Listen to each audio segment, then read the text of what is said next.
আসসালামু আলাইকুম রহমতুল্লাহি আবরাকাতুহ। ইন্নাল হামদুলিল্লাহ ওয়াসসালাতু ওয়াসসালামু আলা রাসূলিল্লাহ ওয়া বা'দ। সম্মানিত দর্শক শ্রোতা, কাছে দূরে, দেশে কিংবা প্রবাসে যে যেখান থেকে আমাদের দেখছেন শুনছেন, সবাইকে জানাই আন্তরিক অভিনন্দন। আশা করছি আল্লাহ তাআলার মেহেরবানিতে ভালো আছেন। আমরা দোয়া করি, প্রত্যাশা করি রব্বুল আলামিন সবাইকে সুখময় জীবন দান করুন। এই টিভি চ্যানেলে প্রতিদিন সকালে আলোকিত জীবন গড়ার নির্দেশনা দেওয়া হয়। নির্দেশনা দেন দেশের অভিজ্ঞ এবং প্রাজ্ঞ ইসলামিক স্কলাররা। সে ধারাবাহিকতায় আজ আমরা আমন্ত্রণ জানিয়েছি দেশের একজন বিশিষ্ট ইসলামী চিন্তাবিদকে। আজ আমাদের সঙ্গে যোগ দিয়েছেন ঢাকা বিশ্ববিদ্যালয়ের উর্দু বিভাগের সম্মানিত সহযোগী অধ্যাপক, বিশিষ্ট টিভি ব্যক্তিত্ব ডক্টর মোহাম্মদ হুসাইনুল বান্না। আসসালামু আলাইকুম রহমতুল্লাহি ওয়া বারাকাতুহু। ওয়ালাইকুম আসসালাম রহমতুল্লাহি ওয়া বারাকাতুহু। মুহতারাম, কেমন আছেন? জি আলহামদুলিল্লাহ ভালো আছি। আপনি ভালো আছেন? আলহামদুলিল্লাহ, জাযাকাল্লাহ। প্রিয় দর্শক শ্রোতা, আজ আমরা যে বিষয়ে আলোচনা করব সেটি হলো সূরা লাহাবের তাফসীর। আমরা আমাদের দৈনন্দিন সালাতে সাধারণত ছোট ছোট সূরাগুলো পড়ে থাকি, বিশেষভাবে সুন্নত নামাজগুলোতে। দৈনিক প্রায় 12 রাকাত সুন্নতে মুআক্কাদা। এর বাইরে নফল নামাজ রয়েছে তাহাজ্জুদ, ইশরাক, আওয়াবিন, চাশত, সালাতুজ জাওয়াল। তো আমরা ছোট ছোট সূরাগুলো আমাদের যাপিত জীবনে প্রতিদিনই প্রয়োজন। আমরা সেগুলো তেলাওয়াত করি, কিন্তু তার ভেতর আল্লাহ তাআলা কত অন্তর্নিহিত শিক্ষা এবং দর্শন আমাদের জন্য রেখে দিয়েছেন, সেই দিকে হয়তো ভ্রুক্ষেপ করার সময় পাই না। সেই শূন্যতা পূরণের লক্ষ্যে আজ আমরা সূরা লাহাব নিয়ে আলোচনা করব। এই সূরা পবিত্র কোরআনের 111 নম্বর সূরা। এটি মক্কায় অবতীর্ণ হয়েছে এবং এর মধ্যে 5টি আয়াত রয়েছে। সূরা লাহাব রাসূলুল্লাহ সাল্লাল্লাহু আলাইহি ওয়াসাল্লাম এবং তার বংশ এবং তৎকালীন প্রেক্ষাপটে কত কঠিন পরিস্থিতিতে, প্রতিকূল পরিস্থিতিতে তিনি দ্বীনি দাওয়াত দিয়েছেন এবং কত বাধার সম্মুখীন হয়েছেন। এসব কিছুর একটা নমুনা দৃষ্টান্ত এখানে দেখা যায়। আমরা এই সূরা আমাদের সীমাবদ্ধ সময়ের মধ্যেই এর অর্থ, এর ব্যাখ্যা জানব, শুনব এবং উপলব্ধি করার চেষ্টা করব। আল্লাহ তাআলা আমাদেরকে তৌফিক নসিব করুন। জাযাকাল্লাহ। নাহমাদুহু ওয়া নুসাল্লি আলা রাসূলিহিল কারীম, আম্মা বাদ। আমরা সূরাতুল লাহাবের আলোচনায় যদি মনোনিবেশ করতে চাই, তাহলে আমাদের সূরাতুল লাহাবের আগের সূরার সাথে যে সম্পর্ক এবং পরের সূরার সাথে যে সম্পর্ক, এটি নিয়ে আমাদের প্রথমে একটু আলোচনা করার দরকার। আগের সূরাটি হচ্ছে সূরাতুন নসর, যেখানে আল্লাহ সুবহানাহু ওয়া তাআলা বলেছেন যে রাসূল পাক সাল্লাল্লাহু আলাইহি ওয়াসাল্লামকে আল্লাহর সাহায্য এসছে এবং বিজয় শুরু হয়েছে এবং দলে দলে মানুষ মুসলমান হচ্ছে। তো রাসূল পাক সাল্লাল্লাহু আলাইহি ওয়াসাল্লামের উসওয়া এবং আদর্শ যারা গ্রহণ করেছে তাদেরকে আল্লাহ বিজয় দান করেছেন। আর সূরাতুল লাহাবে ঠিক কোরআন কারীমের এটি একটি বৈশিষ্ট্য যে পজিটিভ আলোচনার পরে আবার নেগেটিভ আলোচনা করে, এবং জান্নাতের আলোচনা করে, জাহান্নামের আলোচনা করে, দিনের আলোচনা করলে রাতের আলোচনা করে। তো ঠিক রাসূল পাক সাল্লাল্লাহু আলাইহি সাল্লামের সাথে যারা ছিল, আদর্শ গ্রহণ করেছে, তারা বিজয় লাভ করেছে। পক্ষান্তরে যারা রাসূল পাক সাল্লাল্লাহু আলাইহি ওয়াসাল্লামের আদর্শকে গ্রহণ করেনি, তারা যে ব্যর্থ হয়েছে, এই সম্পর্কেই আসলে এই সূরাটি। আবার ব্যর্থতার পরে আবার যাতে আল্লাহ সুবহানাহু ওয়া তাআলার কাছে আমরা এর থেকে শিক্ষা গ্রহণ করে, ব্যর্থতা কেন হয়েছিল তাদের? কারণ তারা আল্লাহকে এক বলে স্বীকার করেনি। তাই কুল হুয়াল্লাহু আহাদ 112 নম্বর সূরা আল্লাহ সুবহানাহু ওয়া তাআলা এভাবে বলছেন। তো সূরাতুল লাহাবটা হচ্ছে এরকম যে রাসূলের আদর্শ গ্রহণ না করলে ব্যর্থতা অবশ্যম্ভাবী। এটি এই সূরার হচ্ছে মূল বক্তব্য। তো সুতরাং প্রত্যেক মুমিনের যখন তিনি পড়বেন, এই মানসিকতা তার থাকা উচিত যে আমি সফল, ফুস্তু রাব্বিল কাবা। কারণ রাসূল পাক সাল্লাল্লাহু আলাইহি ওয়াসাল্লাম আদর্শকে আমি গ্রহণ করেছি। আর যদি গ্রহণ না করতাম আমার অবস্থা আবু লাহাব আবু জাহলের মতোই হতো। আবু লাহাব উনি আসলে রাসূল পাক সাল্লাল্লাহু আলাইহি ওয়াসাল্লামের একজন চাচা। রাসূল সাল্লাল্লাহু আলাইহি ওয়াসাল্লামের দাদার 10 জন সন্তান ছিলেন, অর্থাৎ রাসূল সাল্লাল্লাহু আলাইহি ওয়াসাল্লামের বাবা আব্দুল্লাহ একজন, আরও 9 জন ছিলেন। এবং রাসূল পাক সাল্লাল্লাহু আলাইহি ওয়াসাল্লামের নবুয়ত প্রাপ্তির আগেই আব্দুল মুত্তালিবের 6 জন সন্তান ইন্তেকাল করেছেন রাসূল সাল্লাল্লাহু আলাইহি ওয়াসাল্লামের বাবা সহ, আর 4 জন ছিলেন। 4 জনের মধ্যে 2 জন ইসলাম গ্রহণ করেছেন, হচ্ছেন আব্বাস এবং হামজা রাদিয়াল্লাহু তাআলা আনহুমা। আর 2 জন ইসলাম গ্রহণ করেননি, একজন ছিলেন আবু তালিব আর একজন হলো আবু লাহাব। তো আবু তালিব, খাজা আবু তালিব ইসলাম গ্রহণ না করলেও রাসূল পাক সাল্লাল্লাহু আলাইহি ওয়াসাল্লামকে অনেক সহযোগিতা করেছেন, কিন্তু আল্লাহ সুবহানাহু ওয়া তাআলা হেদায়েত ওনার কপালে রাখেন নাই। এই জন্য ওনার ইন্তেকালের সময় রাসূল পাক সাল্লাল্লাহু আলাইহি ওয়াসাল্লাম বলতেছিলেন যে চাচা আপনি একবার শুধু লা ইলাহা ইল্লাল্লাহ বলেন, বাকি আমি আল্লাহর কাছে সুপারিশ করব। তখন উনি বলেছেন যে না, আমি যদি এখন ঈমান আনি তাহলে মানুষ মনে করবে যে আমি মৃত্যুর ভয়ে আবু লাহাবকে ঈমান এনেছি, আমি এটা চাই না। এবং তখন আয়াত নাজিল হয়েছে ইন্নাকা লা তাহদি মান আহবাবতা ওয়ালাকিন্নাল্লাহা ইয়াহদি মান ইয়াশা, আপনি যাকে ভালোবাসেন তাকে ঈমান আনাতে পারবেন না, আল্লাহ হেদায়েত দানকারী। আর আবু লাহাব ছিল রাসূল পাক সাল্লাল্লাহু আলাইহি ওয়াসাল্লামের চরম শত্রুদের মধ্যে একজন। কিন্তু আশ্চর্যের বিষয় হচ্ছে উনি কিন্তু রাসূল পাক সাল্লাল্লাহু আলাইহি ওয়াসাল্লামের জাতে মুহাম্মদকে উনি ভালোবাসতেন।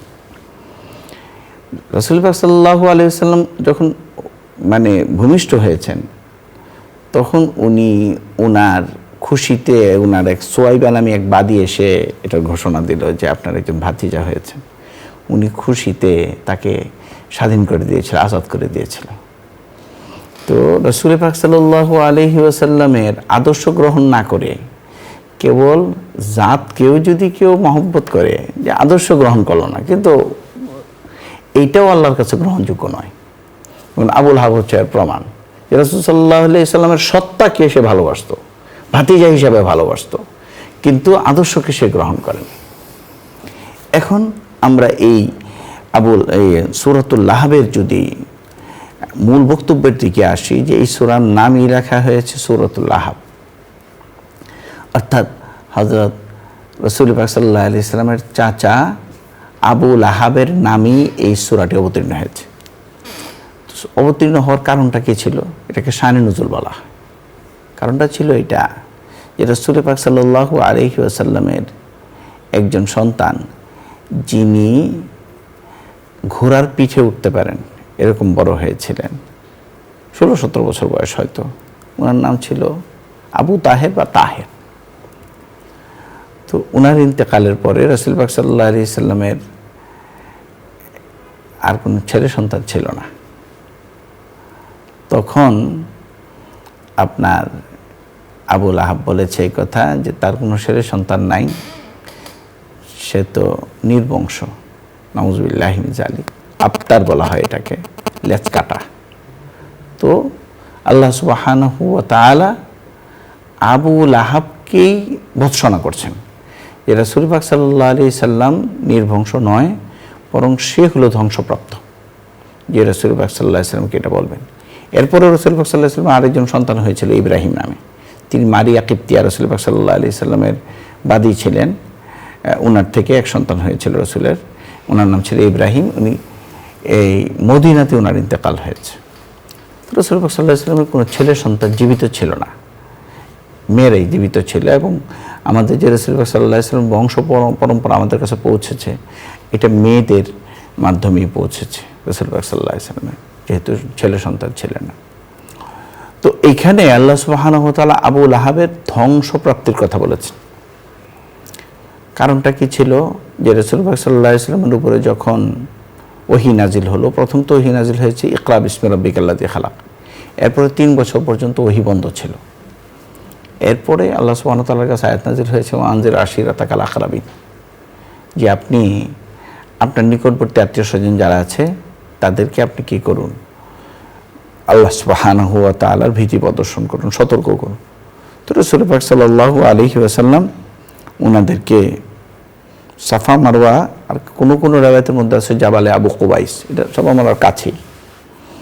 তো ওইটা একটু উঁচা পাহাড়, ওইখানে রাসূল পাক সাল্লাল্লাহু আলাইহি ওয়াসাল্লাম গেলেন এবং মক্কাবাসীদেরকে জোরে চিৎকার করে ডাকলেন এবং বললেন এই কথা যে, তোমরা কি বিশ্বাস করবে যদি আমি এই কথা বলি যে এরকমভাবে তোমাদেরকে আক্রমণ করার জন্য এরকম লোক আসতেছে, আর সকালেই তোমাদেরকে আক্রমণ করবে, তোমরা ধ্বংসপ্রাপ্ত হয়ে যাবে?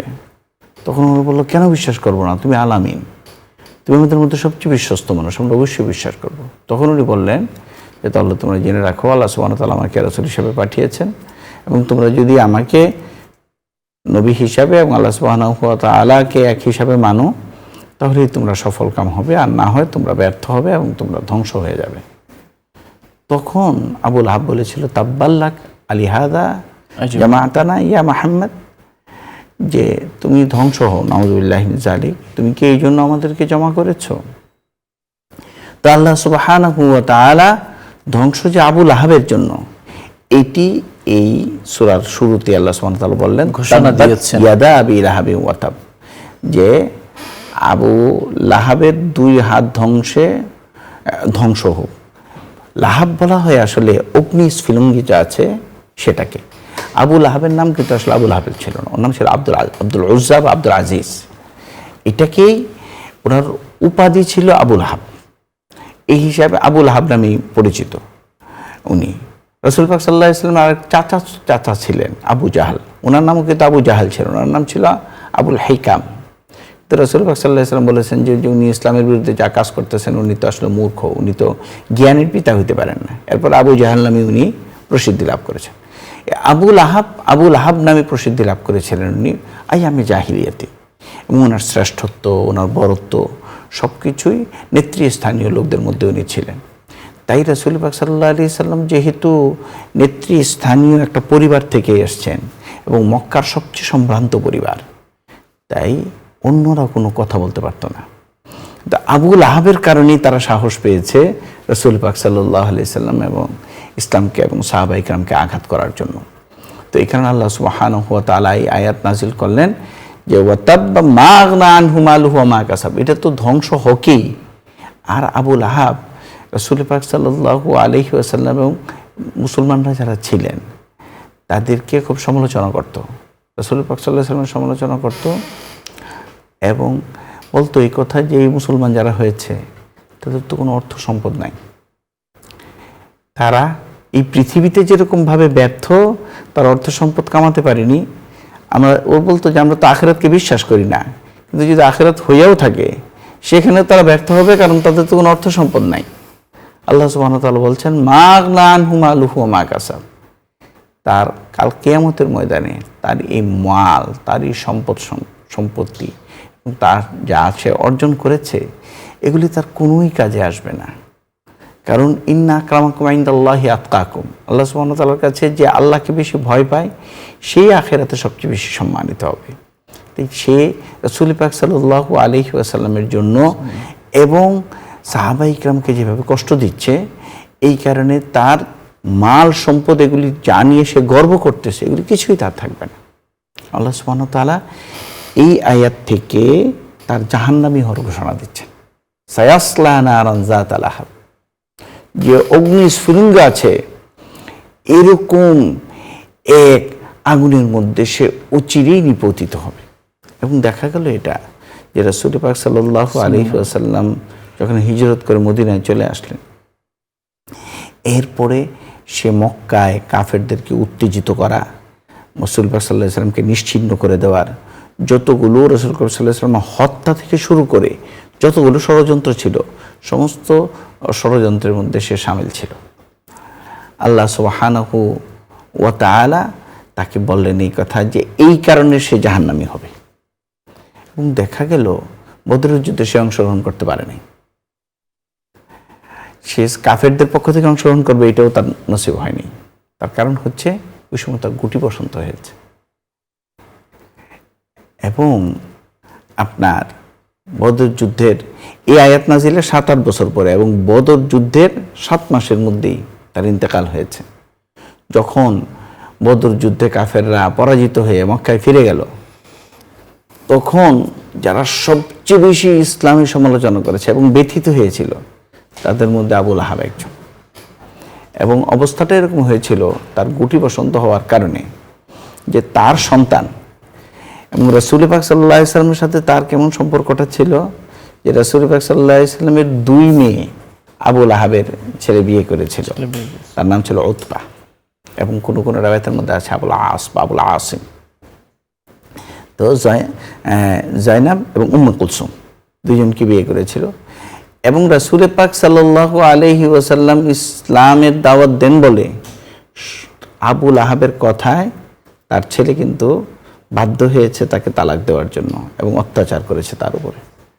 তো রাসূল পাক সাল্লাল্লাহু আলাইহি ওয়াসাল্লাম খুব কষ্ট পেয়েছিলেন। তখন বলেছিলেন এই কথা যে, হে আল্লাহ, তার পরিণতি জানি কি হয়, তাকে কি কোনো বাঘ তাকে খেয়ে ফেলবে এরকম হবে?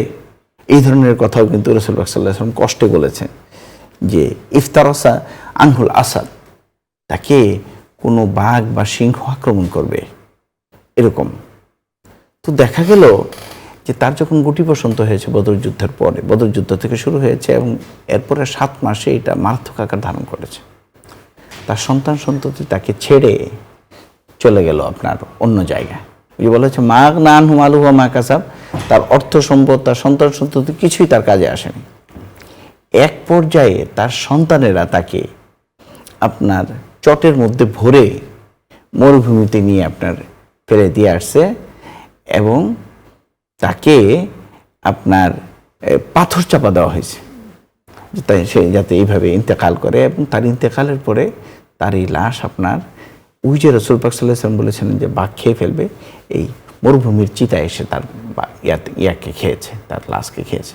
তো এটা কঠিনভাবে তার ইন্তেকাল। এত সম্মানিত সম্ভ্রান্ত মানুষ, কিন্তু তার অসুস্থতার সময় কেউ তার পাশে ছিল না, বরঞ্চ তারা নিয়ে তাকে মরুভূমিতে ফেলে দিয়ে আসছে। এই ধরনের একটা কঠিন অবস্থা। আর তার ওয়াইফের কী অবস্থা ছিল? তার ওয়াইফের নাম ছিল উম্মে জামিল। তার অবস্থা ছিল এমন যে সে প্রতিনিয়ত সাহাবাই কেরামদেরকে কষ্ট দেওয়ার জন্য পথের মধ্যে কাটা বিছায় রাখত এবং এটা সে করতো রাত্রিবেলা।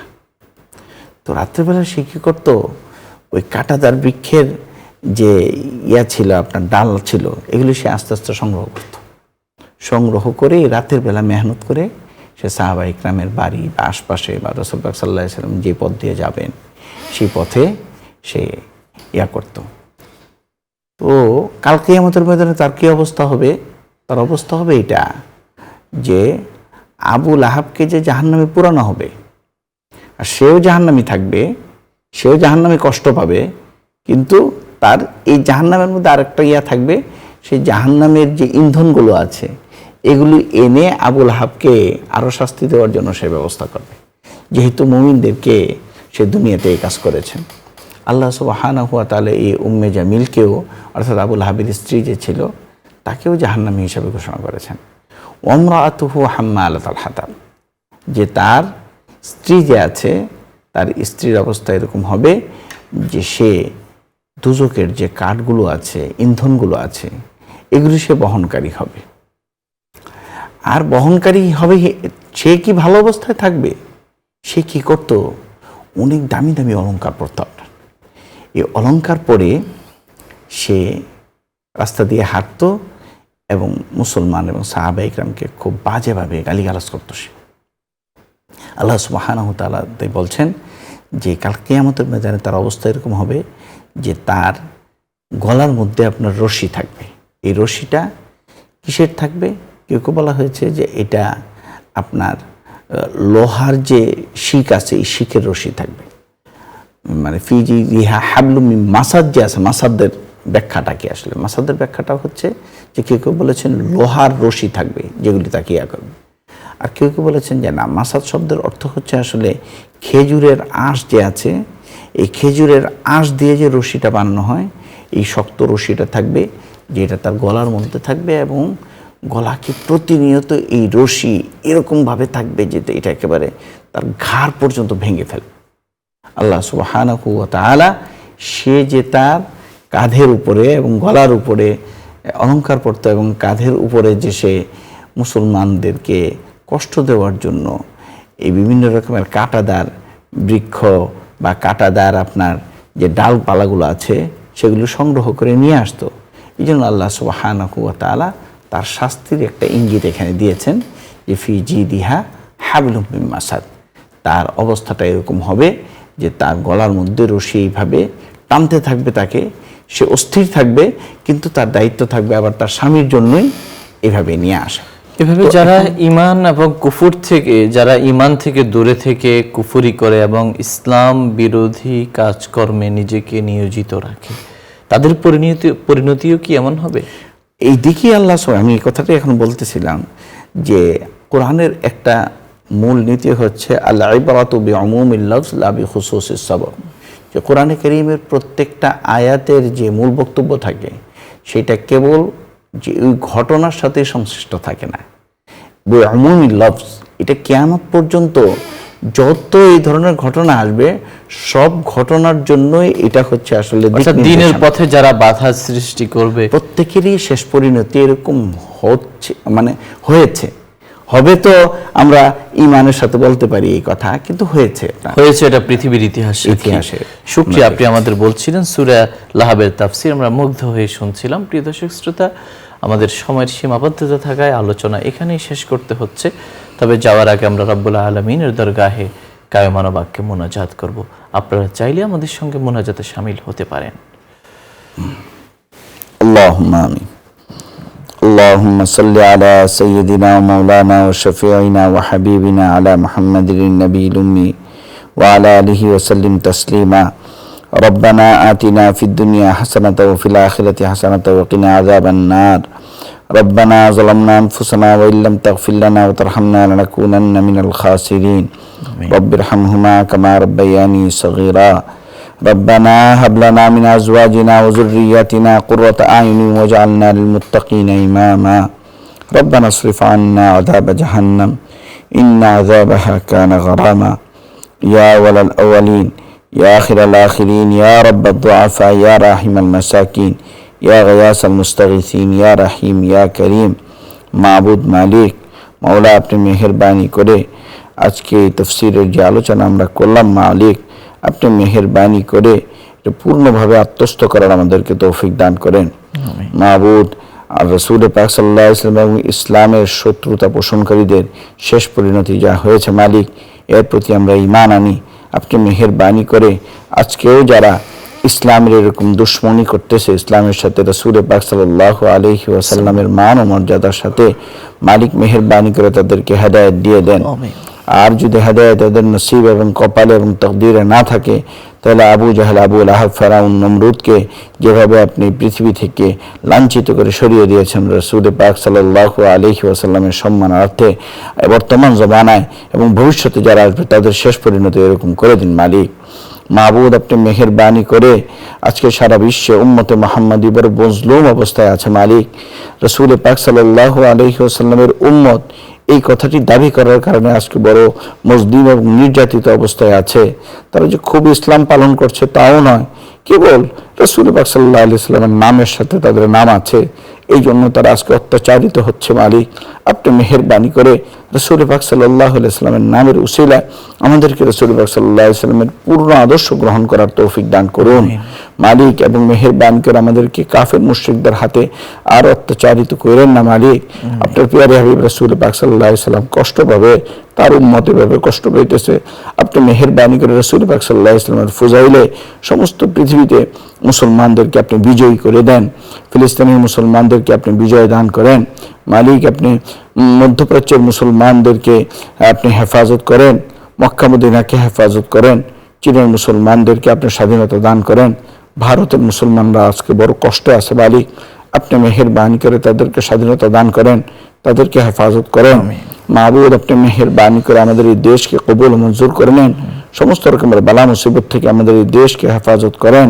মাহবুদ, আমাদের এই দেশ থেকে এবং গোটা বিশ্ব থেকে যে সমস্ত হাজী সাহেবানরা আজকে মক্কা মদিনায় অবস্থান করতেছে মালিক, আপনি মেহেরবানি করে তাদের সকলের হজকে কবুল মঞ্জুর করে নেন, তাদেরকে ঘাটিতে ঘাটিতে সাহায্য করেন, তাদের আমলকে সহজ করে দেন এবং কবুল করে নেন।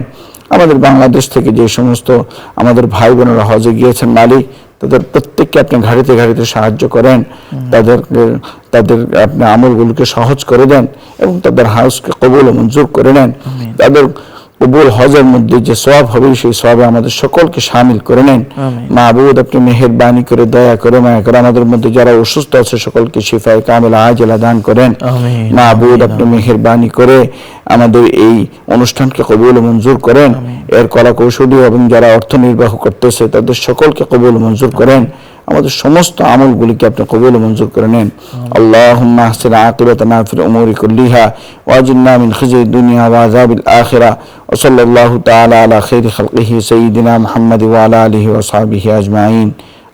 আমিন বিরহমাতিকা ইয়া আরহামার রাহিমিন। প্রিয় দর্শক শ্রোতা, এতক্ষণ ধরে অত্যন্ত ধৈর্য সহ আপনারা শুনছিলেন আপনাদের প্রিয় অনুষ্ঠান আলোকিত প্রতিদিন। পুরো সময় আমাদের সঙ্গে থাকার জন্য ধন্যবাদ। ওমা আলাইনা ইল্লাল বালাগ। আসসালামু আলাইকুম ওয়া রাহমাতুল্লাহি ওয়া বারাকাতুহু।